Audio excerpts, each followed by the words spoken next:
Mayo college girls school में बुधवार शाम मॉडल संयुक्त राष्ट्र कॉन्फ्रेंस का शुभारंभ यूथ क्लब के राष्ट्रीय ट्रस्टी ब्रिगेडियर केपी सिंह देओ ने किया। उन्होंने छात्र छात्राओं को कहा कि वे भारत और विश्व का भविष्य हैं, इसलिए वसुधैव कुटुंबकम की धारणा से दुनिया को एक ही परिवार समझे, शिक्षित होकर अपना दायित्व निभाते हुए देश और समाज के लिए कुछ कर दिखाएं। वर्तमान में जो बेहतर मार्गदर्शन, तकनीक और शिक्षा आप लोगों को मिल रही है वह 10 साल पहले नहीं थी। उन्होंने विद्यार्थियों में आत्मविश्वास, नेतृत्व क्षमता और उद्यमिता के प्रचार पर बल दिया। इससे पहले प्राचार्य सुश्री कंचन खांडके ने कार्यक्रम का उद्देश्य बताते हुए कहा कि मॉडल संयुक्त राष्ट्र से विद्यार्थियों में विश्व स्तर की समस्याओं को पहचानने की क्षमता आएगी।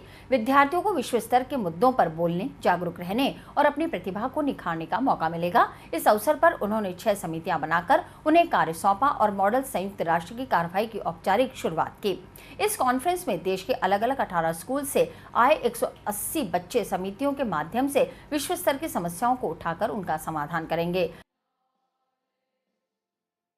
ये प्रोग्राम 20 तारीख तक चलेगा और इसे हम MUN कहते हैं, means model United Nations conference. जैसे वर्ल्ड में, विश्व में यूनाइटेड नेशंस है, हम वही यहाँ पर उनके कुछ कमिटीज़ को लेकर हम यहाँ पर वहाँ हम कमिटीज़ ऑर्गेनाइज़ कर रहे हैं, जहाँ पर यहाँ पे वो बहुत ये वाद विवाद होगा, डिस्कशंस होंगे इंटरनेशनल इश्यूज़ पर।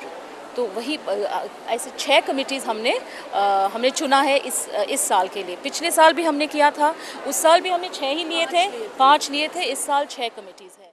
फ़ायदा होता ही है क्योंकि इसमें बहुत पढ़ाई करनी पड़ती है, रिसर्च करना पड़ता है। क्योंकि क्या हो जाता है, एक कमेटी है, अगर सिक्योरिटी काउंसिल ले और एक हमारी स्टूडेंट है या कोई भी स्टूडेंट जो भी स्कूल, किसी भी स्कूल से आए हैं, वो शायद से चाइना रिप्रेजेंट कर रहे हैं, चाइना के सदस्य है, चाइना के डेलीगेट है, तो वो जो भी बात करेंगे उस कमेटी में वो ऐसे बात करेंगे एज इफ़ वो चाइना से ही है। तो चाइना का जो इकोनॉमिक पॉलिसी है, फॉरेन पॉलिसी है, वो सब उसके बारे में वो बात करेंगे, वो पॉलिसी को उन्हें डिफेंड करना पड़ेगा। ये ऐसा नहीं है कि हम अपने आप कुछ भी बना दें, अपने ही इमेजिन करके कुछ बोलें।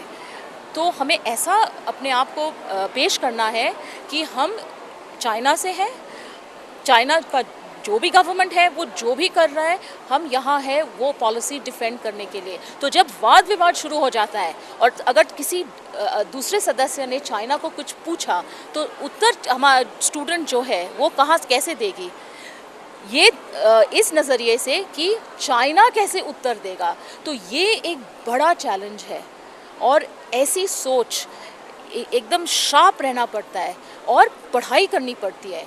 चाइना का क्या इकोनॉमिक पॉलिसी है, आम जनता को इंडिया में कैसे पता है, लेकिन हमारे जो बच्चे हैं जो भी यहाँ पार्टिसिपेट करने के लिए आ रहे हैं, उन्होंने बहुत पढ़ाई करके वो आए हैं और वो ये पूरे हमारे वाद विवाद में वो इन्वॉल्व हो जाते हैं।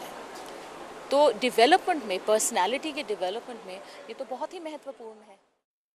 कार्यक्रम समन्वयक अनीता जॉन ने बताया कि कॉन्फ्रेंस में 6 कमेटियां बनाई हैं जो जनरल असेंबली आणविक समस्याओं पर चर्चा करेंगी, मानव अधिकार काउंसिल बाल आपराधिक के अधिकार और सीरिया में असंतोष के कारण ढूंढेंगी, यूनेस्को अफ्रीका क्षेत्र में शिक्षा, सिक्योरिटी काउंसिल कोरिया, CSW समिति महिलाओं के खिलाफ उत्पीड़न उन्मूलन और यूरोपियन कमीशन यूरो जोन में आर्थिक समस्या पर चर्चा करेंगी। ये जो मॉडल यूनाइटेड नेशंस कॉन्फ्रेंस है ये 17 तारीख मतलब आज शाम से लेकर और 20 तारीख तक चलेगी और इसके अंदर जितने भी अलग अलग स्कूल के आए हैं, 12 स्कूल के बच्चे आए हैं अलग अलग स्कूल से। वेलम बॉयज़ स्कूल देहरादून से एक डेलीगेशन मिलेनियम स्कूल जो कि दुबई से आया है इस कॉन्फ्रेंस को अटेंड करने के लिए। उसके अलावा YPS पटियाला से आए हैं लोग और step by step Jaipur high international और इंटरनेशनल दोनों स्कूल्स आए हैं, SMS जयपुर से आए हैं और MGD जयपुर से भी आए हैं।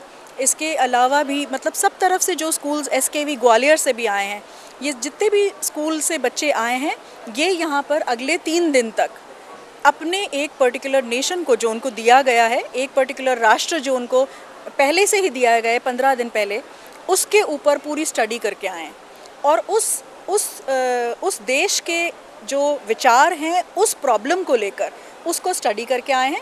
और वो लोग उसको पूरा का पूरा यहाँ पर डिस्कस करेंगे आपस में।